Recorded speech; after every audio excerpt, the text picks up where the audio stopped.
नमस्कार दोस्तों, आप सबका स्वागत है डायलॉग विद रूपेन के एक और एपिसोड में। आज हमारे शो में आए हैं कुल्लू के इतिहासकार यतिन पंडित जी। इनके साथ हमने कुल्लू के इतिहास, पहाड़ी टांकरी लिपि और देव संस्कृति के बारे में बात की है। इनके साथ कॉन्वर्सेशन कुछ ज़्यादा ही लंबी हो गई थी, इसलिए हमने इस एपिसोड को 2 पार्ट में डिवाइड किया है। इस पार्ट में हम बात करेंगे कुल्लू इतिहास और पहाड़ी टांकरी लिपि के बारे में, और दूसरे पार्ट में देव संस्कृति के ऊपर बात होगी। तो चलिए इस एपिसोड को एंजॉय कीजिए। Thank you so much. Yatin भाई, ऐसा है, सबसे पहले तो आपका स्वागत है यहाँ पे, मतलब आपके घर में आपका स्वागत है। एक्चुअली मैंने सोचा था आपसे ना मैं 3 टॉपिक्स पे बात करूंगा। एक तो कुल्लू की हिस्ट्री, ठीक है, और फिर हमारी लिपि के बारे में, और फिर थोड़ा सा देव संस्कृति के बारे में। क्योंकि मैंने जितना भी नोटिस किया आपकी फेसबुक प्रोफाइल पे या जो मैंने लोगों से जाना, मुझे पता चला आप इन तीनों पे मतलब काफ़ी रुचि रखते हैं और आप रिसर्च कर रहे हैं कुल्लू की हिस्ट्री पे। देखा जाए तो आप पहाड़ी इतिहासकार हैं जी। तो मैं चाह रहा था कि हम ना कुल्लू की हिस्ट्री से शुरू करें। कुल्लू मेरे लिए क्या है, जैसे हमने जो हिस्ट्री पढ़ी है अपने पुराणों से, रामायण से लेकर के, उसकी एक आती ना बात, कुलांत पीठ करके बात आती है, तो फिर कुलांत पीठ से ये नाम शुरू हुआ है। अभी कुल्लू बोले, बीच में कुल्लू था, तो ये मेरे लिए पुराणों से लेकर चीज जुड़ी है, ठीक है। तो जो आपकी चीज है, आपके जो आपने पढ़ा होगा, जाना होगा, रिसर्च की होगी, वो वाला कुल्लू मुझे जानना है। अच्छा, तो आप उसके बारे में बताइए, आपके हिसाब से कुल्लू की हिस्ट्री क्या है? देखिए, जनरली तो कुल्लू की हिस्ट्री वही है जो सब लोगों ने पढ़ी है, जो अंग्रेजों ने भी लिखी और बाद में हमारे साहित्यकारों ने भी उसको कंटिन्यू किया। हमारे पुरोहित चंद्रशेखर बेबस जी, जो हमारे ही रिलेशन में थे, उन्होंने भी वही हिस्ट्री लिखी। बल्कि उन्होंने कुलांत पीठ का जो ब्रह्मांड पुराण का खंड है उसको ट्रांसलेट भी किया और उनकी एक पुस्तक में छपा भी है, जिसका संकलन दयानंद गौतम जी ने किया था। बेबस, हाँ, प्रोफेसर दयानंद जी ने, बहुत सुंदर पुस्तक है। कुल्लू के बारे में जो अवधारणाएं हैं, पुरानी अवधारणाएं, वो मुझे रुचिकर लगी पहले से ही, मतलब मैं रुचि लेता था उसमें। परंतु कुछ प्रश्न थे जो कॉमन सेंस की वजह से मुझे कहीं स्ट्राइक करते थे कि यार ये चीज़ कैसे हो सकती है, और मैं उन प्रश्नों के पीछे काफ़ी दौड़ता था और मुझे उन प्रश्नों का जवाब नहीं मिल रहा था। फिर जैसे जैसे थोड़ा सा लगा कि भाई हम इस चीज़ में थोड़ा रिसर्च कर सकते हैं, या कुछ इस तरह की कह सकते हैं मैच्योरिटी आ गई है आदमी में, मैच्योरिटी धीरे धीरे समय के साथ, मतलब लगता है कि मैच्योरिटी आ गई। तो फिर मैं उस रिसर्च में घुसने का प्रयास किया। मैंने कुछ किताबें हाथ में लगी, कुछ क्रिटिकल थिंकिंग वाले लोगों की किताबें भी हाथ में लगी। परंतु सबसे ज़रूरी चीज़ जो मतलब मुझे जिस चीज़ ने हेल्प किया, एक क्रिटिकल पॉइंट ऑफ व्यू को एक्सप्लेन करने, कुल्लू को क्रिटिकल पॉइंट ऑफ व्यू के हिसाब से एक्सप्लेन, वो थी कॉमन सेंस, जो मुझे बहुत बाद में समझ आया कि बहुत कॉम्प्लिकेटेड इशू नहीं होते कि भैया हम किसी चीज़ को कॉम्प्लिकेटेड बना देते हैं, पर वो उतना होता नहीं है। जैसे कुल्लू का जो इतिहास है वो सबको पता, कुलांत पीठ की अवधारणा है जहाँ सभी कुलों का अंत होता है, ब्रह्मांड पुराण का वो खंड है। और कुल्लू के राजाओं के बारे में काफ़ी चर्चाएं हो चुकी है। राजा वीरयश का सिक्का 1ली शताब्दी का मिला है जी। तो उससे लेकर कुल्लू की हिस्ट्री को जोड़ा जाता है। इवन महाभारत काल के भी कुल्लू की हिस्ट्री जुड़ती है, जिसमें कहा गया कि राजा क्षेमधूर्ति, जो कुलांत का राजा रहा है, उसने कौरवों की तरफ से पांडवों के विरुद्ध युद्ध में भाग लिया, ठीक है। और बहुत से रामायण से भी उद्धृत किए जाते हैं कुछ उदाहरण। मैं उसमें नहीं जाऊंगा क्योंकि वो पब्लिक डोमेन में सब चीज़ें हैं, वो लोगों को पता भी है और सब अवेलेबल है। हम एक नए पक्ष को जानने का प्रयास कर रहे हैं कुल्लू को लेकर, क्योंकि कुल्लू के बारे में जो एक अवधारणा बन चुकी है वो क्यों बनी, उसके कारण क्या रहे और किन्होंने बनाई, ये बहुत महत्वपूर्ण था। क्यों बनी, ऑब्वियस है कि अपने एक प्रदेश की, अपने क्षेत्र की, अपने उस क्षेत्र की, मतलब जहाँ पर किसी का राज रहा, किसी विशेष राजा का राज रहा हो, उसका एक इतिहास तो सबके पास होना चाहिए। कुल्लू का ज़्यादा लिखित इतिहास था नहीं, क्योंकि एक ऐसा बताया जाता कि एक घटना में कुल्लू का कुछ इतिहास जल भी गया है। अच्छा। राज परिवार की घटना हुई थी किसी काल में, उसमें कहा जाता है कि कुछ इतिहास जल गया है। और कुछ लोग ये भी कहते हैं कि भोटी में कुल्लू का बहुत सा इतिहास लिखित रूप में संजोया गया था, परंतु वो स्क्रॉल्स मिल नहीं पाते, भोटिया स्क्रॉल्स, लाइक तिब्बतन जो स्क्रिप्ट है। हाँ, ये हमने 2 चीज़ें सुन रखी है ये। उसके अलावा मुझे जो लगता है कुल्लू के इतिहास के बारे में, मैं इसके शब्द के पीछे गया कि कुल्लू का इतिहास अगर जानना हो तो क्यों ना कुल्लू शब्द से शुरुआत की जाए। कुल्लू। हाँ, कुल्लू। ओके। सबसे पहले हमने शब्द को उठाया कुल्लू, और उसके आसपास की जो इसकी एटिमोलॉजी है वर्ड की, या फिर मतलब उसके जो अवयव हैं कि कुल्लू बोला क्यों जाता है, उसमें मैं गया। तो मुझे एक बहुत इंटरेस्टिंग चीज़ मिली कि जब ह्यूनसांग यहाँ पर आए थे, जिसका वर्णन बहुत सी पुस्तकों में मिलता है कि कुल्लू का जिक्र ह्यूनसांग ने किया था, तो उन्होंने बहुत स्पेसिफिकली क्यू लू तो लिखा था इसको, क्यू लू तो। ओके। तो ठीक है, हमें लगा कि वो चाइनीज़ हैं, तो वो इसी प्रकार से इसका उच्चारण करते होंगे, तो क्यू लू तो हो गया। परंतु फिर दिमाग में आया कुछ समय के बाद कि स्पीति या फिर लाहौल की तरफ जो ये भोटिया लोग हैं, कुल्लू के लिए शब्द प्रयुक्त करते हैं न्यूंगती। न्यूंगती ये शब्द मैंने सुना। हाँ, कुल्लू के लिए मतलब जैसे कुल्लू का उदाहरण देना तो न्यूंगती भी कहते हैं ये लोग। लाहौल वाले न्यूंगती कहते हैं। हाँ, स्पीति वाले न्यूंगती। हाँ, लाहौल वाले रमदी कहते हैं। कुल्लू के लिए रमदी शब्द प्रयुक्त करते हैं पुराने समय में। अब तो कुल्लू हो चुका है क्योंकि वो खुद भी कुल्लू में रहते हैं मैक्सिमम लोग, परंतु अभी भी रमदी कहा जाता है, कुजू भी कहा जाता है। कुछ लोग कहते हैं कि सुल्तानपुर बाजार के लिए भी ये शब्द प्रयोग होता था, परंतु ये अलग अलग कुल्लू के लिए विशेषण उपनाम दिए गए हैं, मतलब उनकी ओर से।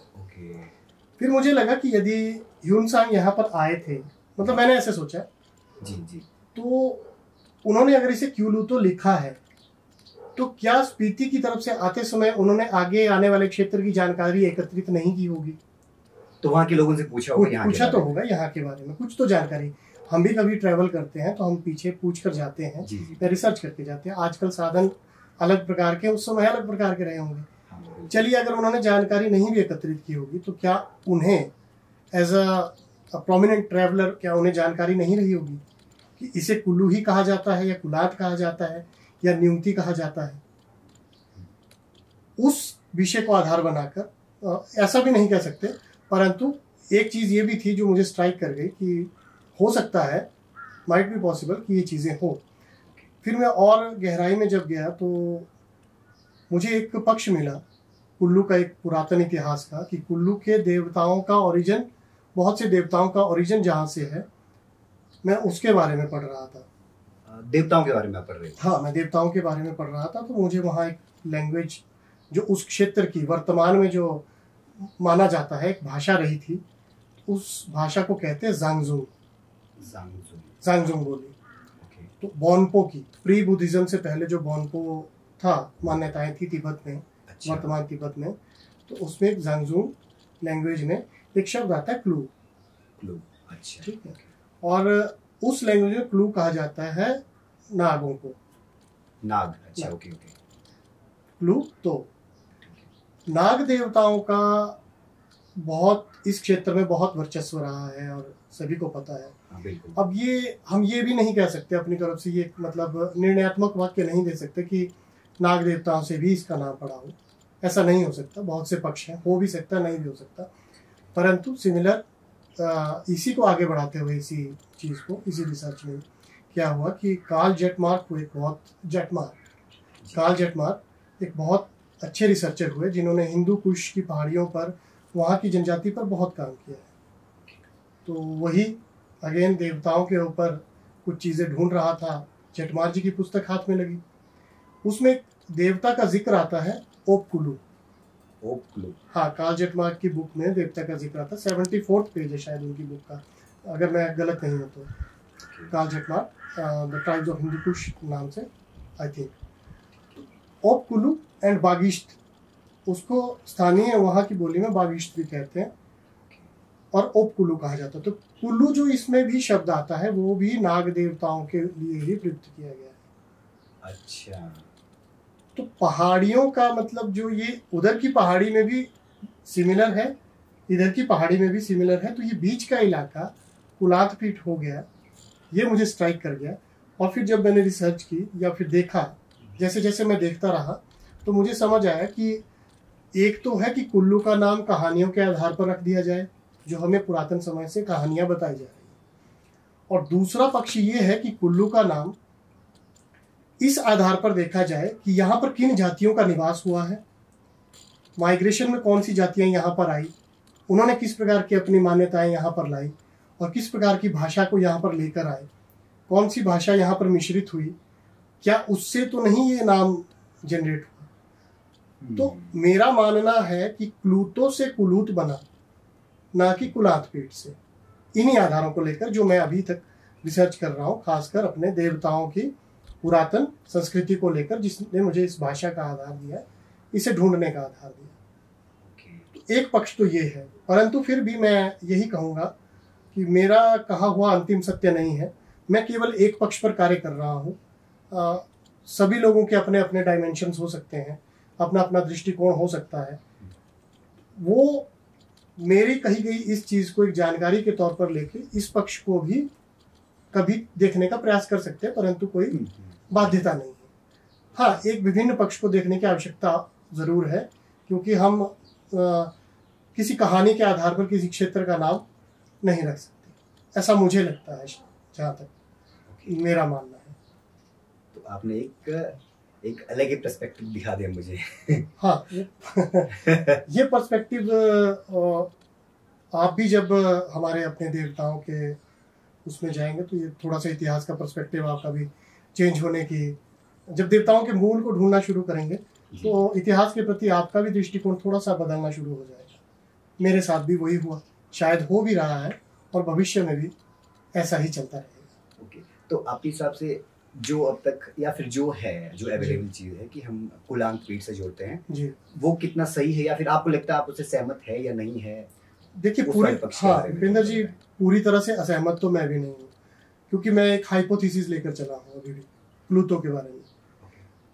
असहमत होने के कुछ कारण हो सकते हैं कुलांत पीठ को लेकर। उसके भिन्न कारण तो ये है कि कुलांत पीठ कहा गया कि जहां पर सभी कुलों का अंत होता है, और ज्योग्राफिकली मुझे नहीं लगता कि ये पॉसिबल था कि कुल्लू में ही सभी कुलों का अंत होता है। पहाड़ी क्षेत्र में बहुत से कबीले रहे हैं और प्राचीन काल से रहे हैं, और यदि इसको पुरातन समय से देखा जाए तो बहुत से लोगों को पता, कुल्लू तो छोड़िए, कुल्लू तो बात की बात है, सिल्क रूट बहुत बड़ा मार्ग रहा है और कुल्लू के बहुत पीछे से जाता रहा है। सिल्क रूट से कुल्लू तक बहुत से कबीले रहे होंगे। वही बात आ जाती है कि यदि आप अपनी कॉमन सेंस का इस्तेमाल करें तो आपको समझ में आता है कि ये थ्योरी शायद हो सकता है कि गलत हो। मुझे तो अभी तक ये गलत ही लग रही है कुलांत पीठ की अवधारणा। किसी एक पक्ष द्वारा दी गई हो सकती है, परंतु सभी ने उसे मान लिया है। कुछ लोग हैं जो इस पर रिसर्च कर चुके हैं, और शायद एकेडमिक रिसर्च भी हो चुकी है, मुझे प्रॉपरली याद नहीं, बट हो चुकी है शायद। सभी लोग नहीं मानते, रैशनल पॉइंट ऑफ व्यू लेकर चलते। क्रिटिकल थिंकिंग आवश्यक है एक समाज को, समाज के एक पूरे परिवेश को एक समृद्ध रूप देने के लिए। सब प्रकार की धारणाएं, सोच, स्वीकार्यता भी आवश्यक है, उन पर काम करने की आवश्यकता है। उसी आधार पर मैं सोचता हूँ कि शायद हो सकता है कि कुलांत पीठ की अवधारणा कम से कम मेरे मापदंडों पर तो खरी नहीं उतरती कुल्लू को लेकर। जी, तो अभी जिस तरह से आप रिसर्च कर रहे हैं, तो अभी वो आपकी रिसर्च पूरी तो नहीं हुई होगी, आप अभी भी इस पे लगे होंगे। हाँ, और ज्यादा जानने की कोशिश कर रहे हैं जी कुल्लू के बारे में। जी जी जी। जैसे अभी आपने ना सिल्क रूट की बात की, तो वैसे तिब्बत से लेकर के इस तरफ आने तक बहुत सारा बिजनेस पहले होता था, राइट? तो लोग आई थिंक यहीं से आते जाते रहते थे। तो क्या ऐसा भी पॉसिबल है कि शायद ये कभी एक हब हुआ करता हुआ यहाँ पे बिजनेस करने का? बिल्कुल बिल्कुल। कुल्लू के बारे में हमारे स्वर्गीय गुरुजी रहे छेरिंग दोरजे जी, उनके बारे में, उनके साथ बहुत चर्चाएं हुई कुल्लू को लेकर। आपकी? हाँ, बहुत चर्चाएं हुई। मेरा कालखंड बहुत सीमित रहा है उनके साथ मिलने का, परंतु उन चर्चाओं के दौरान जब वो बताते थे, क्योंकि वो शख्स थे जिन्होंने 200 बार पैदल हिमालय के दर्रों को पार किया था, 200 से अधिक बार। वो आते जाते रहते हैं जी। और मनोहर सिंह गिल हुए, जिनकी पुस्तक बहुत प्रसिद्ध रही, हिमालयन वंडरलैंड जी, ठीक है। उसके आधारशिला जो थी वो छेरिंग दोरजे जी थे, जिन्होंने वो पुस्तक पूरी करवाई।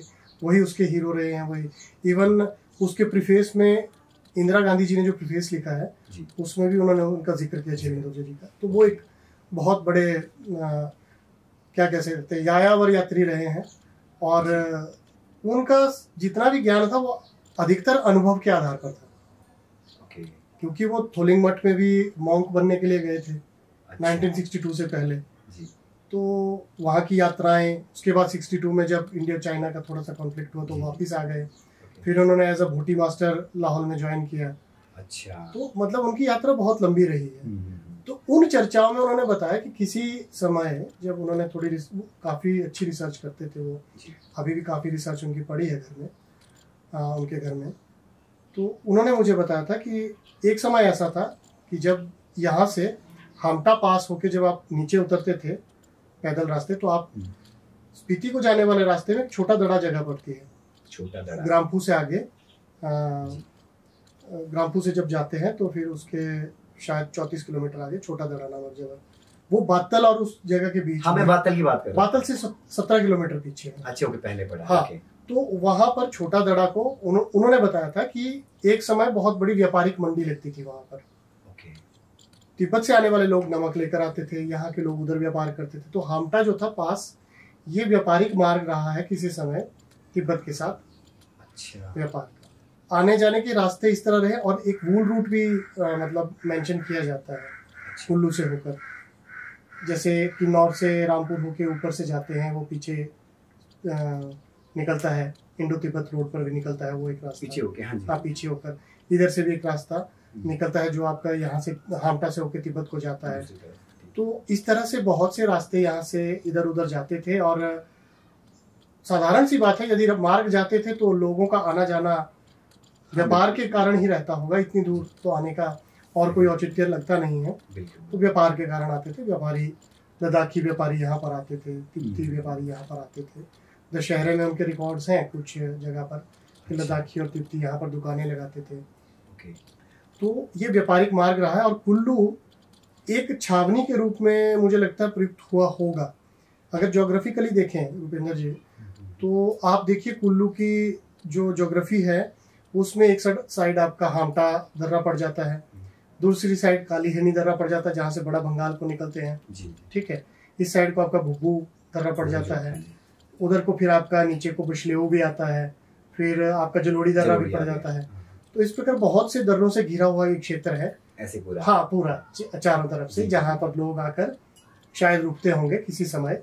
और उसके बाद आगे के जितने भी पर्वतीय मार्ग है वो कठिन है। ये छावनी तो रहा होगा, नो डाउट, क्योंकि विश्राम की आवश्यकता सभी पथिकों को पड़ती है, वो कभी ना कभी तो कहीं ना कहीं रुकती है।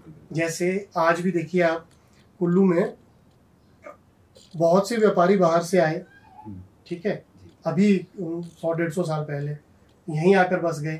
तो कुछ उन्होंने बाजार में, अभी भी आप कई बाजार में देखिएगा उनके बोर्ड लगे हुए हैं, मतलब लाला जी लिखते थे। हाँ, लिखा होता है। और उनके आगे वो कुछ होशियारपुर के, हम बोलते कि होशियारपुर के लाले हैं, या फिर कुछ इस तरह के। तो बुजुर्ग लोग इस बात को भली भांति जानते हैं। नई पीढ़ी थोड़ी सी टच में नहीं है, तो मुझे शायद नहीं, मुझे सच में मुझे बुजुर्गों के साथ बैठने का थोड़ा सा फायदा तो मिला है। उनके पास जानकारी। हाँ, उनके पास देखिए अनुभव से बेहतर मुझे नहीं लगता कोई जानकारी हो सकती है। एकेडमिक्स अपनी जगह इम्पोर्टेंट है, बट अनुभव का जो स्थान है वो एकेडमिक के बराबर ही है। बिल्कुल, है ना, सही बात। तो अनुभव से आप उतना गेन कर सकते हैं जितना उनका, यदि किसी बुजुर्ग ने 35 साल कोई चीज पर शोध किया है, आप उनके साथ 35 दिन बैठकर वो उनके अनुभव से जान सकते हैं। हाँ, ये बात तो सही है। इतने वर्षों का ज्ञान आप निचोड़ ले सकते हैं उनसे, तो अनुभव बहुत आवश्यक है। टांकरी के बारे में जितना मुझे पता चला, आप बहुत जानते हैं, आपने बहुत स्टडी की, तो इस पे हम बात करेंगे अपनी टांकरी लिपि के ऊपर। आप मुझे इसका थोड़ा सा ये बताएं कि टांकरी लिपि की उत्पत्ति कैसे हुई, इसके बारे में थोड़ा। जी बिल्कुल, देखिए पहले तो रुपेंद्र जी जानने की आवश्यकता है कि टांकरी लिपि है क्या। एग्जैक्टली। ठीक है, टांकरी लिपि के बारे में बहुत सी एक तो भ्रांतियां पहले फैल चुकी थी, परंतु धीरे धीरे लोगों में क्लियर हुआ। जैसे जैसे कुछ कार्यशालाएं लगी या फिर कुछ भी हुआ। टांकरी लिपि शारदा लिपि से निकली हुई लिपि है, उसका एक कर्सिव रूप है। शारदा लिपि ब्राह्मी लिपि से निकली है। ठीक है, ब्राह्मी लिपि के परिवार की ही शारदा लिपि है। शारदा लिपि कश्मीर में बहुत प्रयुक्त होती थी, कश्मीर की ऑफिशियल लिपि रही है एक समय शारदा लिपि। मतलब अनऑफिशियली रिटर्न में नहीं है, इसे देवलिपि भी कहा जाता था। जैसे हम कश्मीरी ब्राह्मण हैं, तो हम लोगों के ट्रेडिशन में, आप कश्मीरी ब्राह्मण? हाँ जी, कश्मीरी पंडित हैं, तो उस ट्रेडिशन में हमारे बुजुर्ग कहते हैं, हमें नहीं पता, देवलिपि भी कहा जाता था। बाद के काल में 1200-1300 ईस्वी में इसका एक कर्सिव फॉर्म जो निकल कर आया, जिसे हम आज टांकरी के रूप में जानते हैं। वो शारदा की ही तरह मिलती जुलती है, परंतु उसका एक बिगड़ा हुआ स्वरूप कह सकते हैं आप उसको। शारदा लिपि का बिगड़ा हुआ रूप। हाँ, टांकरी है। जैसे हम स्थानीय बोली में कहते हैं कि लाटी लिपि, लंगड़ी। बहुत से अक्षर है नहीं, मतलब पूरा वर्णमाला पूर्ण नहीं है, तो उस वजह से शायद कहते होंगे, और भी कुछ कारण हो सकते हैं। तो टांकरी लिपि का क्या था कि टांकरी जब शारदा से ये निकली तो कुछ एक परिवार है, एक पुरातन समय में, एक जगह का नाम तो सॉरी पुरातन समय में तो नहीं कहेंगे, तक्षशिला जिस जगह को कहते हैं, ठीक है, तो उसी के साथ लगता है कोई स्थानीय प्रांत रहा हो, टका प्रांत, टाका जनजाति जहाँ से थी। तो तक्षशिला हम मान सकते हैं, अभी ये भी मतलब सिद्ध नहीं हो पाया है, परंतु उससे मिलता जुलता है तक्षशिला के पास, क्योंकि इस लिपि का उद्भव भी उसी क्षेत्र के आसपास से माना जाता है। एक अवधारणा तो ये है कि टक जनजाति से उन्होंने इस लिपि की उत्पत्ति की। दूसरी इसकी अवधारणा ये है कि टंकण की लिपि थी। टंकण मीन्स सिक्कों पर लिखने की या फिर किसी और चीज पर लिखने की लिपि थी, तो ये टांकरी कहलाई। तीसरी चीज ये है कि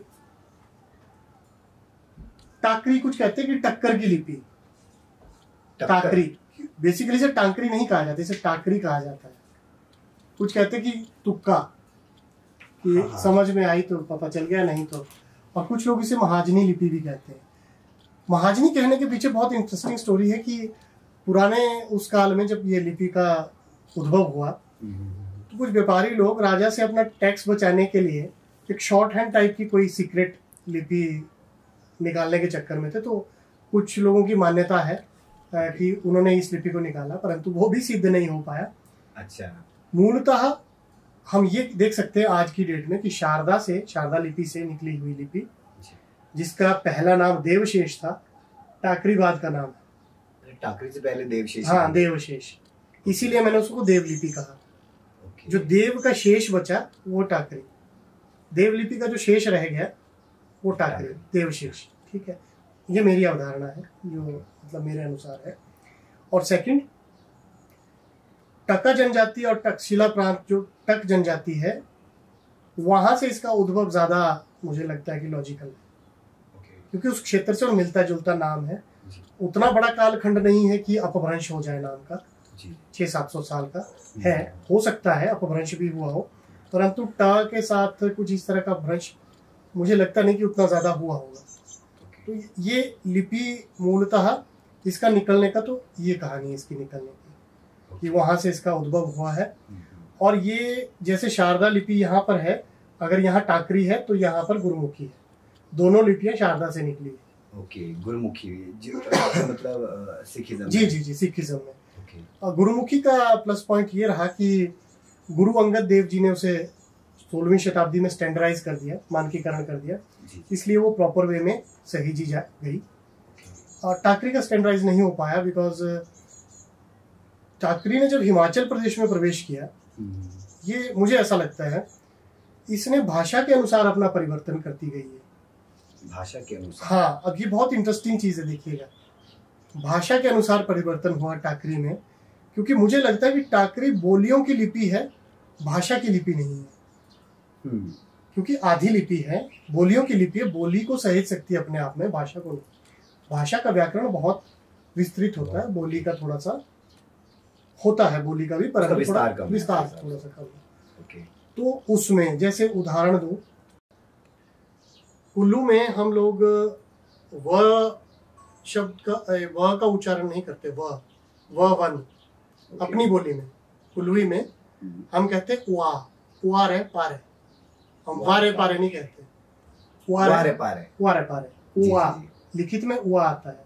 हाँ। तो टाकरी में यहाँ पर व का प्रयोग नहीं होता, ब ही लिखा जाता है। वह एग्जिस्ट नहीं करता यहाँ पर, बाद में लोगों ने हिंदी के अनुसार उसका प्रयोग शुरू कर दिया, परंतु वह का नहीं होता। वैसे सिरमौर में थोड़ा उच्चारण अलग है, सराज में अलग है थोड़ा सा, और उसी प्रकार शब्दों का परिवर्तन भी इसमें देखने को मिलता है।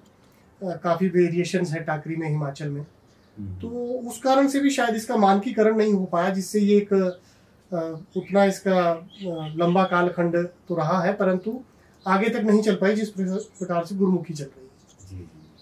वेरिएशंस इसमें बहुत है, बहुत ज़्यादा टाकरी में। जैसे हम लोग जो भी हमारी पहाड़ी बोली है, जैसे कुल्लू बोली है, हम तो लिखने का तो हम तो हिंदी में ही लिखते हैं इसको। जी बिल्कुल। आई थिंक उस टाइम पे जब ये आई यहाँ पे हिमाचल में या फिर कुल्लू में, जब इसका वर्चस्व रहा होगा, तो उस टाइम पे सब लोग इसको लिखते होंगे उसी में। सब लोग तो नहीं कह सकते, सब लोग नहीं लिखते थे। उसका रीज़न है कि कुल्लू के, मैंने जितना अनुभव किया है या मतलब मैं देख के ऑब्जर्व किया है, कुल्लू की जितनी भी कल्चरल परंपराएं, जो मतलब जो सांस्कृतिक परंपराएं हैं, वो ओरल ट्रेडिशन में ज़्यादा है, बोली गई है ज़्यादा। ओरल ट्रेडिशन ही यहाँ पर ज़्यादा है, आज भी मतलब प्रबल रूप से विद्यमान है। पठाउन बुझाउन मतलब इस प्रकार चलती है, गीतों में चलती है। हाँ बिल्कुल। मुझे नहीं लगता कि आम लोगों को इसकी आवश्यकता रही होगी लिखने की। लिखित में इसीलिए कुल्लू का इतिहास कम भी मिलता है ना, थोड़ा सा। कुछ ही लोग लिख पाए ना, लिखने वाले कुछ ही लोग थे जो जानते थे कि लिखते कैसे। जी जी। आधिकारिक रूप से थे, कुछ प्रशासनिक अधिकारी रहे होंगे अलग अलग समय में, सिखों के समय में, अंग्रेजों के समय में, परंतु आम लोग तो मतलब भोले वाले अपने सीधे साधे लोग थे जो अपने ट्रेडिशंस में ओरली पास ऑन कर रहे थे, और उनको ये पता तो हो रहा होगा कि ये टांकरी है। जैसे आज भी कई लोग जानते हैं कि टांकरी पर पढ़ना नहीं जानते। यहाँ का जो साहित्यिक इतिहास है वो टांकरी में ज्यादा लिखा नहीं है, तो दिखती सी बात है, बोली भी यहाँ की नहीं लिखी गई जब यहाँ का साहित्यिक इतिहास नहीं लिखा गया। और टांकरी लिपि में अधिकतर जो चीजें लिखी गई वो लिखी गई राजाओं की संधियां जो आपस में होती थी, जो आधिकारिक रूप से जो पत्र चलते थे, जो एक दूसरे, या फिर मंदिरों में उनका रिकॉर्ड रखने के लिए मंदिरों के उसमें लिखवाया गया, राजा का नाम लिखवा दिया गया, मोहरे पे लिखवा दिया गया राजा का नाम। उस समय कारदार आप देखते होंगे मोहरों पे, कई देवी देवताओं के मोहरों पे टांकरी में उनके नाम वगैरह लिखे होते हैं, परंतु लोग समझ नहीं पाते। सभी मोहरों पे, और 99% बोलूंगा क्योंकि एक दो मोहरे मैंने कुछ अलग देखे हैं, 99% मोहरों पे होता क्या है कि देने वाले का नाम होगा एक तो, या यदि उसमें कोई राजा इन्वॉल्व होगा तो उस राजा का नाम, सेकंड फिर कारदार का नाम आएगा, गूर का नाम, फिर बनाने वाले कारीगर का नाम, ठीक है, संवत प्रविष्टे और उस देवता का नाम। ज्यादा से ज्यादा ये चीजें होती है, अधिक चीजें नहीं होती। बीच में कोई एक चीज कभी जैसे मेंशन कर देते हैं, कोई खास कोई उस समय प्रयोजन रहा होगा, या किसी राजा की तरफ से कोई खास भेंट होगी, उसको बोल सकते हैं। अदरवाइज कुछ नहीं लिखा होता, रिकॉर्ड यही होता है। और मंदिरों में भी यही लिखा होता है। बहुत से लोग मंदिरों को लेकर भ्रांति पाल लेते हैं कि मंदिर में टांकरी लिखी है तो देवता से संबंधित बहुत ही कोई मंत्र होगा। ऐसा नहीं होता। उसमें मंदिर का निर्माण का समय, कौन कौन लोग उस निर्माण में लगे, उसका पूरा वर्णन टांकरी में मंदिरों में लिखा जाता था। जैसे भंडार बनाए जाते हैं तो भंडारों में भी वो वर्णन पूरा लिखा जाता था। और तो कुछ नहीं होता टांकरी में। और टांकरी में जो महत्वपूर्ण नहीं कहूँगा, पर जो अलग चीजें जो लिखी गई वो लिखी उन लोगों ने जो जानकार व्यक्ति थे, जो मंत्रों के ज्ञाता थे या कुछ थे। उन लोगों ने टांकरी का प्रयोग किया हमारे यहाँ की विभिन्न विद्याओं में, लोक विद्याओं में, तंत्र में, मंत्र में, इस प्रकार। इवन काफ़ी जगह मैंने देखा कुछ ज्योतिष में भी प्रयोग हुआ। और बंजार घाटी में एक बहुत मैंने टांकरी की कार्यशाला लगी थी, तो वहाँ एक प्रतिभागी आए थे, बहुत अच्छे व्यक्ति और अच्छे मित्र भी बने। उन्होंने एक वो दिखाई, सांप सीढ़ी टांकरी में। तो हाँ, तो उसमें 100 कोष्ठक नहीं थे, खाने नहीं थे, बहुत ज्यादा खाने थे, और हर खाने का एक नाम था। अच्छा। एक एक लोक के नाम पे, देवलोक, यक्षलोक, ये लोक, वो लोक। तो बाद में जब मैंने उसको देखा तो मुझे पता चला कि ये मतलब एक तांत्रिक स्वरूप उसका बनाने की कोशिश की। उसमें मतलब सांप सीढ़ी नहीं थी, वो कुछ और ही प्रकार का वो बनाया गया था। तो लोगों ने अपनी समझ के अनुसार चीजें की। टांकरी में जो सबसे महत्वपूर्ण मुझे लगता है, जो चीजें लिखी गई जिनकी प्रिजर्वेशन होनी बहुत जरूरी है, यदि किसी को मिले तो वो उसे प्रिजर्व करे, मुझे ऐसा लगता है, वो है यहाँ की वैद्य परंपरा, जड़ी बूटियों का ज्ञान। वो टांकरी लिपि में? हाँ, टांकरी लिपि में है। मेरे पास एक वैद्य ग्रंथ है टांकरी का। अच्छा। टांकरी की एक पुस्तक है मेरे पास जिसमें वैद्य जी का वो ग्रंथ है, और कुछ पेजेस हैं उसमें भी वैदिक ग्रंथ की वो चीजें जुड़ी हुई है, जैसे उसमें जड़ी बूटियों के नाम है और किस प्रकार से इलाज किया जाता है, परंतु वो लोक बोली का प्रयोग करके ज्यादा उसको एक्सप्रेस किया गया उसमें। जैसे लक्ष्मण हम कहेंगे, उच्चारण उदाहरण दे रहा हूँ, मान लीजिए हमने लक्ष्मण कह दिया, एक शब्द है लक्ष्मण, तो लक्ष्मण कहा जाएगा इसमें। अच्छा, तो वो उस प्रकार से ही जड़ी बूटियों का नाम, अश्वगंधा को कुछ और प्रकार से उसका उच्चारण होगा उसमें, या फिर कुछ और जड़ी होगी जिसका स्थानीय नाम लिखा गया होगा, वो प्रिजर्वेशन बहुत जरूरी है। इस प्रकार के ग्रंथ अभी भी मौजूद हैं और बहुत लोगों के पास भी हो सकते हैं, कई विभाग के पास भी उपलब्ध होंगे शायद, विभाग ने तो चलो प्रिजर्व कर लिया है, लोगों के पास हो तो वो, मैं तो यही अपील करूंगा आपके प्रोग्राम के माध्यम से कि किसी के पास टांकरी के ग्रंथ हैं तो आप ऐसा मत सोचिएगा कि बहुत गुप्त बात उसमें कुछ लिखी होगी, कुछ गुप्त नहीं होगा उसमें। या तो जड़ी बूटियों का ज्ञान होगा या फिर देवता के बारे में, मतलब या देवता की कार्रवाई लिखी होगी कि इस सन में ये देवता का कार्य हुआ, इतना इसमें राशन लगा, वही जानकारी होती है, लेखा जोखा रहता है उसमें। महत्वपूर्ण जानकारियां कुछ ब्राह्मण परिवारों के पास देखने में आई है, कुछ और भी परिवार है जिन्होंने उसका तंत्र में प्रयोग किया टांकरी का। अच्छा, क्योंकि शाबर विद्या और इस प्रकार की लिपि का प्रयोग काफी ऐसा मानते हैं लोग कि चलता है, तो वो जानकारियां थोड़ी सी वो होती है अंदर से जिज्ञासा, हाँ जिज्ञासा जी आ जाती है जानने की इस पॉइंट पे कि आपने कहा विद्याओं में इस्तेमाल होती है टांकरी, मतलब अभी होती है, जैसे हम तो नहीं जानते ना टांकरी लिपि को कैसे पढ़ें क्या बोले, तो आजकल जो टांकरी लिपि है अभी इस टाइम पे इस्तेमाल हो रही है। और देखिए इसका तो मुझे ज्ञान नहीं कि कौन इस्तेमाल कर रहा है कौन नहीं कर रहा है। आपने जैसे बात कही ना, हाँ उस समय किया, क्योंकि वो लिखे गए ग्रंथ हैं, इसका मतलब है कि उसका इस्तेमाल हुआ होगा। कि टांकरी के ही समकालीन जो लिपियां रही है हिमाचल में, उनका इस्तेमाल तंत्र मंत्र की और ज्योतिष की विद्याओं के लिए किया जाता रहा है। ओके, तो मतलब अभी भी हो सकता है, हो रहा होगा, मतलब अब मुझे नहीं पता कि कितने लोग कर रहे होंगे, परंतु हाँ ये जरूर है कि जैसे आप जानते हैं ना, हाँ टांकरी का प्रयोग ज्योतिष के लिए तो किया जा सकता है, ऑब्वियसली प्रश्न ज्योतिष के लिए। ओके, अभी भी होता है? हाँ हो सकता है, ठीक होता है, मैं नहीं कह रहा हूँ, क्योंकि टांकरी के उतने जानकार नहीं है।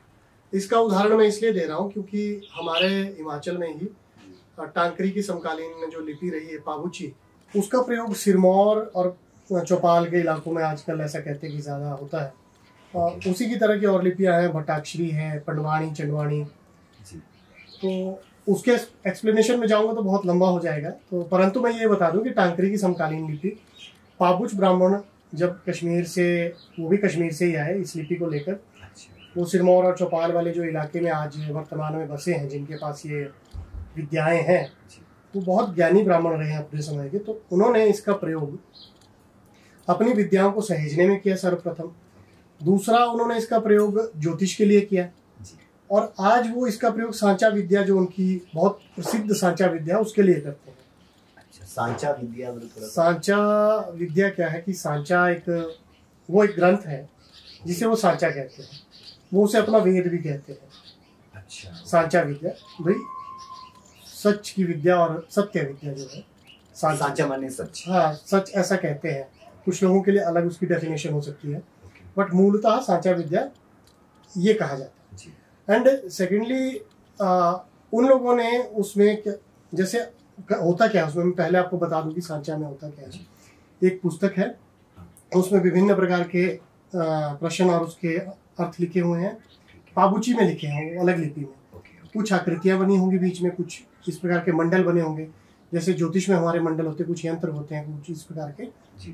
तो व्यक्ति आता है जो प्रश्न करता है, वो आएगा पंडित जी के पास आएगा, तो कुछ विशेष पासे हैं जो उन्होंने सिद्ध करके रखे, जो पासे होते हैं हमारे पासे, हाँ, और महाभारत में बहुत प्रचलित रहे हैं जैसे पासे, महाभारत के पासे, हाँ, तो उस प्रकार के कुछ पासे होते हैं, वो उसकी पुस्तक के ऊपर उनको डालते हैं, जो संख्या आएगी उस संख्या के अनुसार उस प्रश्न का उत्तर पुस्तक से दिया जाता है। वो सांचा, और वो देखिए बहुत इंटरेस्टिंग चीज है, बहुत सटीक, मोस्ट ऑफ द टाइम वो बहुत सटीक रहती है। अच्छा, और ये अगर हम इसे, अब देखिए वही बात आती है कि कॉमन सेंस की बात करें तो it is a mode of a प्रश्न ज्योतिष। अगर मतलब देवनागरी में देखिए प्रश्न ज्योतिष है ये, या हिंदी में बात करें देवनागरी जो अपनी सरल भाषा में जो हमें समझ आती है, प्रश्न ज्योतिष, परंतु उन्होंने इसे स्थानीय स्वरूप देकर अपनी विद्या के साथ जोड़कर किस प्रकार एक बहुत एक अलग सा एक स्वरूप दिया है, वो बड़ी इंटरेस्टिंग चीज़ है। उसी के रूप में सांचा में और भी इसके कई पक्ष हैं सांचा के, जो शायद तंत्र की बहुत गहराई में जाते हैं। जैसे हमारे जोगणियों से रिलेटेड हो सकते हैं, वीरों से, बहुत कुछ है उसमें। सांचा विद्या का विस्तार भी बहुत गहरी चीज है, बहुत गहरी चीज है। किसी अच्छे गुरु के पास बैठकर सीखना ही एकमात्र साधन है। हाँ, सांचा की पाबूची की जानकारी मुझे थोड़ी पूरी है, और खुशी के साथ मैं ये बता सकता हूँ कि पाबूची का फॉन्ट पिछले कुछ टाइम में बनाया था अंडमान निकोबार के एक रिसर्चर ने। तो हमारी मुलाकात ट्विटर पे हुई थी, तो मैंने उनसे रिक्वेस्ट की थी, तो फिर हमारा थोड़ा आपसी वार्तालाप के एक फॉन्ट भी तैयार किया था, बट वो रिलीज नहीं हो पाया क्योंकि उन्होंने उनके साथ मिलके उन्होंने बनाया। हाँ, मैं थोड़ा सा ऐसे ही उनकी छोटे मोटे मतलब आपने बता रहा था। नहीं, हेल्प तो क्या की, वो बाकी तो उनकी खुद की रिसर्च है। विश्वजीत मंडल नाम है उनका। एंड सेकेंडली उन्होंने अभी करंटली मेरे ख्याल पिछले 7-8 दिन पहले पाबूची को यूनिकोड में इनकोड करने के लिए प्रपोजल भी तैयार करके सबमिट कर दिया है। ये बहुत अच्छी प्रिजर्वेशन हो गई हमारे लिए, हमें भी, सब हम हिमाचलियों को मुबारक। परंतु थोड़ा सा ये मुझे कचोटती है कि बात कि वो उनका अपना स्तर तो चलो अंडमान निकोबार से है, भारत से ही है, हमारे यहाँ के लोगों को भी थोड़ा सा जागरूक होना चाहिए। खासकर जो हमारे एकेडमिक रिसर्चर्स हैं, जो लोग इस चीज़ में पारंगत हैं, निपुण हैं।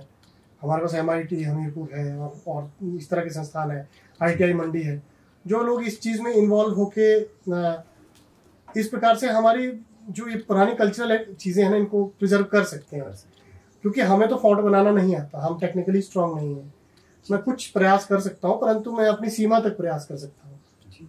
उसको एक स्वरूप देने के लिए उसको सम्मिलित प्रयास की आवश्यकता है, जिसमें चलिए मेरी आवश्यकता उतनी हो ना हो, परंतु और ऐसे बहुत से जानकार लोग हैं और ऐसे बहुत से ज्ञानी गुणीजन हैं जिनको साथ में जोड़कर इस प्रकार प्रिजर्व किया जा सकता है। तो ये एक प्रयास होना चाहिए जो मुझे थोड़ा सा कचोटता है। परंतु हैट्स ऑफ टू विश्वजीत मंडल, जो उन्होंने यहाँ की लिपि में रुचि ली और इस प्रकार का, और बाकी लिपियों को भी वो शायद आने वाले समय में उस पे काम करते हैं। कुछ दिनों पहले मैं सुन रहा था कहीं, जो हमारी जितने भी मतलब हिमाचल की बोलियां हैं, अपनी किसी पहाड़ी लिपि में न्यूक्लियर स्क्रिप्ट बना रहे हैं अपनी सब पहाड़ी लिपियों के लिए। अच्छा, हाँ, सॉरी, एक न्यूक्लियर ऐसा कुछ सुना मैंने कि एक लिपि बना रहे हैं एक तरह से। तो आप भी तो जैसे टांकरी लिपि के बारे में आप इस पर रुपेंद्र जी बात हुई थी काफी पहले भी, बहुत से मित्रों ने भी बात की, कुछ साहित्य के क्षेत्र से जुड़े लोग थे, उन्होंने भी बात की कि एक न्यूक्लियर स्क्रिप्ट पर काम चला है। और शुरू में मैं बहुत इंटरेस्टेड था इसको लेकर कि हाँ, हिमाचल के एक न्यूक्लियर स्क्रिप्ट। आप भी इन्वॉल्व हैं उसमें? नहीं, मैं अब नहीं हूँ, इन्वॉल्व नहीं हूँ। तो मैं इंटरेस्टेड था और इस पर काफ़ी चर्चा हुई, आर्टिकल्स छपे अखबारों में, और भी कुछ उस पर आया। तो मैं भी शुरू में काम कर रहा था न्यूक्लियर स्क्रिप्ट पे। अच्छा, बट ग्रेजुअली मुझे समझ में आया कि सबसे आवश्यक चीज़ जो है वो है सहजता। यदि हमारा समाज किसी भी लिपि को लेकर अभी वर्तमान में सहज है, देवनागरी को लेकर, हमारी हिंदी मातृभाषा, मतलब हमारे देश की भाषा हिंदी है, देवनागरी हमारी लिपि है, दैट्स इट। टांकरी को जबरदस्ती थोपना मुझे लगता तर्क संगत नहीं है वर्तमान परिप्रेक्ष्य में। पहले तो टांकरी की जानकारी ही कितने लोगों को है। किसी भी लिपि का प्रचार प्रसार, उसको न्यूक्लियर बनाने का काम तब होगा जब वो पूरे प्रदेश में लगभग 50% लोगों को तो आती हो। कितने लोग सीख पाए टांकरी और कितने लोग रुचि ले रहे हैं, मुझे नहीं लगता ये आवश्यक है। हाँ, टांकरी को ये जरूर हो सकता है एक इसमें हमारी भाषा और बोलियों को, जैसा आपने कहा बीच में, मैं सॉरी थोड़ा सा जैसा आपने कहा कि हमारी भाषा और बोलियों को इसमें जो लिखने का काम है टांकरी में, एक समय रहा होगा कि जब हमारी भाषा और हमारी बोलियां, सॉरी भाषा तो नहीं, इसमें लिखी जाती रही होंगी टांकरी में, ठीक है, एक समय रहा होगा। परंतु देखिए, बोलियों का समय के साथ विकास होता है, उनका व्याकरण समृद्ध होता है समय के साथ, कुछ नए शब्द जुड़ते हैं, ठीक है, कुछ पुराने शब्द चले जाते हैं। जैसे पहले हम इसको अरखण बोलते थे पुराने समय में, आजकल ये शब्द गायब है कूहनी के लिए, अब कूहनी बोलते हैं अब। अच्छा, तो इस प्रकार देखिए बोलियों में भी इस प्रकार का विकास क्रम चला रहता है। तो सबसे पहले तो देखना आवश्यक है कि क्या टांकरी हमारी बोलियों को उतना वो दे पाती है, हमारी बोली के व्याकरण से न्याय कर पाएगी? टांकरी जैसी एक अपूर्ण लिपि, मैं अपूर्ण स्पष्ट कहूंगा क्योंकि वो उसमें पूर्णता इसलिए नहीं, उसमें स्वर कम है, फिर कुछ व्यंजनों का घालमेल है, कुछ आकृतियां चेंज हैं। अब जैसे मंडी में कुछ अलग प्रकार से लिखते हैं टांकरी थोड़ी सी। सॉरी, मैंने थोड़ा सा दुविधा में हूँ कि वो इसलिए क्योंकि एक तो आप इसी के बारे में रिसर्च करते हैं, आप इसके बारे में जानते हैं टांकरी के बारे में, दूसरा आप कटाक्ष भी कर रहे हैं जी कि ये नहीं होना चाहिए। नहीं, टांकरी की प्रिजर्वेशन आवश्यक है, आप इसको समझिए। मैं कह रहा हूँ कि टांकरी की प्रिजर्वेशन इसलिए आवश्यक है क्योंकि हमारे इतिहास का बहुत बड़ा हिस्सा टांकरी नहीं है। एग्जैक्टली, ठीक है, उसके लिए आवश्यक है। और एक समय में ये बहुत प्रचलित लिपि रही है और हो सकता है कि आने वाले समय में इस प्रकार के अभिलेख हमें मिले हैं जो इतिहास के दृष्टिकोण से बहुत महत्वपूर्ण है। ठीक है, उन्हें पढ़ने वाले समझने वाले लोग चाहिए और नो डाउट इस पर रिसर्च जो लोग करें, कुछ एकेडमिक्स वालों को भी इसका लाभ मिले। और ये नया विषय भी है और बहुत अच्छा विषय है ये। पैलियोग्राफी में आता है तो पैलियोग्राफी के ऊपर तो बहुत रिसर्च होती रहती है, वो एक एकेडमिक पर्सपेक्टिव आ गया। परंतु मैं कह रहा हूँ कि समाज पर किसी चीज को व्यावहारिक रूप से थोपना, मतलब बोझ डाल रहे हैं। हाँ, बोझ डालना। एकेडमिक ठीक है, एकेडमिक अपनी जगह पढ़ने के लिए, हम स्कूल में पढ़ते हैं अकबर ने ये किया, बाबर ने ये किया, वो किया, बट उसको हम व्यवहार में नहीं ला पाते। कुछ चीजों को कॉस थीटा साइन थीटा नहीं आता व्यवहार में। पढ़ने के लेवल तक ठीक है, वो प्रिजर्वेशन के लिए ठीक है कि वो हमारा इतिहास है। टांकरी कुछ लोगों के लिए सही हो सकती है, जैसे मैं हूँ। आज टांकरी मान लीजिए हिमाचल में टांकरी बोलियों की भाषा घोषित हो जाती है तो मेरे लिए तो बहुत अच्छा हो जाएगा, क्योंकि आप जानते हैं। मैं जानता हूँ, परंतु आवश्यक नहीं कि सबकी रुचि इसमें हो। ठीक है, कुछ लोगों की रुचि हो सकती है, कुछ लोगों का दिमाग नहीं चलता है पैलियोग्राफी में। कुछ लोगों को अंकों का भी देखिएगा थोड़ा फर्क लगता है, कई क्यू और पी को भी थोड़ा सा माइंड का भी थोड़ा सिस्टम होता है। सब लोग हर चीज में निपुण नहीं हो सकते। लाहौल वाले को आप कांगड़ी बोली बोलने के लिए स्पीति वाले को नहीं कर सकते कि भाई आप कांगड़ी बोलिए, या फिर कुल्लू वाले बोली को आप किसी पंजाबी को नहीं कह सकते कि कुल्लू बोलो। ठीक है, हर भाषा का, लिपि का एक अपना उसके अपने गुण होते हैं, तो वो गुण उस क्षेत्र के हिसाब से होंगे। परंतु जैसे ही वो क्षेत्र थोड़ा सा बदल जाएगा तो हो सकता है वो गुण दूसरे व्यक्ति के लिए गुण ना रहे। मतलब ऐसा हो सकता है क्योंकि पूरे हिमाचल में हमारी बहुत सी बोलियां हैं। जी जी जी, इस करके दिक्कत हो सकती है उसको यूज करने में। देखिए वो एक हम शायद थोड़ा सा वो हो रहे हैं, लिपि is a writing system and बोलीज जो हम बोलते हैं। तो है, टांकरी को हमारी भाषाओं पर थोपना इसलिए मुश्किल है कि हमारी बोलियों पर, एक तो जो आपने बात कही कि बहुत सा वैरायटी बोलियों की, जो मतलब हमारा डिफरेंस है वो भी है। दूसरी बात ये है कि वर्तमान समय में जब ग्लोबलाइजेशन का दौर है तो हम अपने को समेटने की बजाय हमें फैलना चाहिए, ना कि सिमटना चाहिए। यदि किसी भी चीज का मानकीकरण हो जाएगा तो हम एक अपने आप को एक क्षेत्र में बांध लेंगे। हिंदी मुझे लगता है कि हमारी बोलियों के साथ पूरा न्याय करती है। हिंदी में हम अपनी बोलियों को अच्छे तरीके से एक्सप्रेस कर पाते हैं। सभी बच्चे बचपन से उसे पढ़ चुके हैं, लिख चुके हैं। अब वो बचपन से लेके अभी तक का कालखंड उनका एकदम से बदला नहीं जा सकता। टांकरी को स्कूलों में इंट्रोड्यूस किया जा सकता है, पहले आप उसे इंट्रोड्यूस कीजिए। आने वाले 50 सालों में जब वो एक सामान्य उसमें व्यवहार में आ जाएगी, उसके बाद इस पर विचार किया जा सकता है।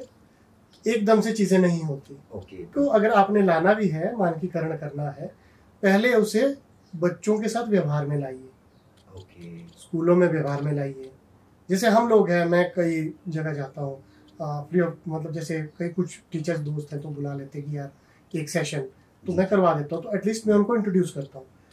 पहला कार्य है टांकरी को एटलीस्ट आप इंट्रोड्यूस कीजिए प्रदेश में। फिर उससे पहले भी मुझे लगता है कि पहले तो विशेषज्ञों को बुलाकर देखिए कि हमारी बोलियों का जो व्याकरण है, क्या टांकरी उसको झेल पाएगी, या टांकरी में नए लेटर्स लाने पड़ेंगे। गुरुजी हैं बंजार से, वरयाम सिंह जी। वरयाम सिंह जी रशियन भाषा के प्रोफेसर रहे जेएनयू में। अच्छा। और काफ़ी मतलब रशियन साहित्य में उनका बहुत बड़ा काम है। तो भाषा के बारे में उनसे बहुत चर्चा होती रहती है। ठीक है। अब एक बार हम बैठे थे तो बंजार की बोली पर बात हो रही थी, बंजार की बोली में जैसे हम बोलते हैं कि नदी जैसे पहाड़ से नीचे उतर रही कोई नाला, नाला, ला, नाला, हाँ जी, ल नहीं है उसमें, ड़ है, ड़ है, ओके, ल, नाला, नाला। मराठी में ल जैसे प्रयुक्त होता है, हाँ जी, ठीक है, वैसे ही ड़ यहाँ वाला, मतलब अच्छी ध्वनि, स्पष्ट ध्वनि है, सॉरी। तो बरयाम जी से बात हो रही थी, सराज वैली में स्वरों को बोलते समय उनका खिंचाव बढ़ जाता है कई जगह पर। कैसे? जैसे उन्होंने जैसे एक्सप्लेन किया, मैं वही आपको, क्योंकि भाषाविद है, वो नाले को कहते हैं गाढ़, गाढ़। तो ये जो एक्सटेंशन है, इसको टांकरी में कैसे लिखोगे? या हिंदी में भी, हिंदी में अवग्रह है हमारे पास, अवग्रह का चिन्ह है। पूर्ण रूप से एक नई प्रकार की लिपि क्रिएट करनी पड़ेगी पहाड़ी बोलियों के लिए। मलाड़ा की बोली को कैसे लिखोगे टांकरी में? रातिंग, त्वारिंग, दोतिंग। अच्छा, कुछ अलग ही बात है, कुछ बहुत, हाँ, वो अलग है, जी जी, क्योंकि वो किन्नौरी से मिलती है, तो वो किन्नौरी बोली को कैसे लिखोगे? अंग का प्रयोग ज्यादा होता है, क ख ग ग अंग, उसका प्रयोग ज्यादा है। टांकरी में नया लेटर लाना पड़ेगा, अंग, न्या का प्रयोग होता है। छोटा सा जैसे आपने कहा नए शब्द लाने पड़ेंगे, तो अभी जो टांकरी लिपि है उसमें अक्षरों की कमी है। हाँ, नो डाउट कमी है उसमें। कई जगह पर 4 ही अक्षर प्रयुक्त होते हैं। अच्छा। व्यंजनों में क ख ग घ, च छ ज झ, ट ठ ड ढ ण, ङ न्य दोनों गायब है। परंतु जहां पर जिन बोलियों में ये दोनों प्रयुक्त होते हैं, उनके लिए तो क्रिएट करना पड़ेगा ना। और वो भी मानक के अनुसार, ऐसा नहीं कि कुछ भी उठा के डाल दिया, ये शारदा से उठा के डाल दिया। यदि शारदा से ही उठा के डालना है तो शारदा को ही चला लीजिए, फिर टांकरी को चलाने की आवश्यकता नहीं है। जबरन लिपि को क्रिएट करना और उसका इस प्रकार से वो करना, देखिए बहुत लंबे समय का काम है। मुझे लगता है कि वक्त, हमारी पीढ़ी भी चली जाएगी, अगली पीढ़ी भी शायद आधी हो जाएगी, तब जाकर ये पूर्ण रूप से मतलब समाज में एक स्थान बनाने के वापसी। किसी लिपि के उस लिपि के गायब होने में जितना समय लगता है, उसको रिवाइव होने में भी उतना ही समय लगेगा मेरे हिसाब से। हम ऐसा नहीं सोच सकते कि लंबे समय में गायब हो गई और एकदम से उसको रिवाइव, ऐसे चुटकी बजाते तो सब ठीक नहीं होगा, कुछ नहीं होगा, वक्त तो लगता है। हर चीज को, फल को पकने के लिए समय देना पड़ेगा।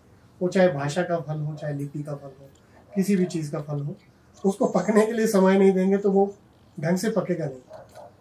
पर चलिए, एक बात तो मुझे आपकी सही ये लगी कि जैसे आपने कहा ना, इसको प्रिजर्व करना है। हाँ, और उसके लिए जिन लोगों के पास ये चीजें अवेलेबल हैं, जैसे कि आप कहते हैं वो छुपाने की चीजें नहीं है, वो उनको पब्लिक डोमेन में लानी चाहिए। जी जी जी, ये आपका कहना है? हाँ, मेरा कहना ये है। चलिए, हम भी उम्मीद करते हैं हाँ, हमारे दर्शक ऐसे लोग हैं जिनके पास है ये चीजें छुपी हुई, वो ले प्लीज वो नहीं, वो लाएंगे समय के साथ। देखिए, बुजुर्गों में कुछ इस प्रकार की वो रही होंगी, शिक्षा की कमी के कारण शायद कुछ हमारे यहाँ कुछ मति भ्रम भी रहे हैं, कुछ भ्रांतियां भी रही है चीजों को लेकर। शायद मैं उनको दोष नहीं दे रहा हूँ, मैं सिर्फ ये कह रहा हूँ कि वो उस समय का प्रभाव था, उनका मतलब दृष्टिकोण वैसा बना है। परंतु नई पीढ़ी समझ रही है इस चीज को, और हो सकता है आने वाले समय में वो निकाल कर लाए। और इस मामले में निर्मंड का क्षेत्र बहुत सराहनीय कार्य करता है। वो अपने ग्रंथों को बाहर ला रहे हैं और उसको ट्रांसलेट भी कर रहे हैं टांकरी को। वहाँ भी अच्छे लोग हैं, जानकार लोग हैं, तो वो लोग अच्छा काम कर रहे हैं। तो थोड़ी सी कुल्लू में ये दिक्कत है, मंडी वाले बेहतर काम कर रहे हैं। ऐसा हमारे यहाँ पे दिक्कत है, थोड़ी सी दिक्कत है यहाँ पर। थोड़ा सा वो रूढ़िवादिता में हम ज्यादा अटके हुए हैं कि देवता से जुड़ी, ऐसा कुछ नहीं है। देवता से जुड़ी जो चीजें वो उधर ही सीमित है। देवता के लिए लिपि भाषा महत्व तब तक रखती है जब तक आप देवता से कम्युनिकेट कर रहे हो, पूर्ण रूप से नहीं।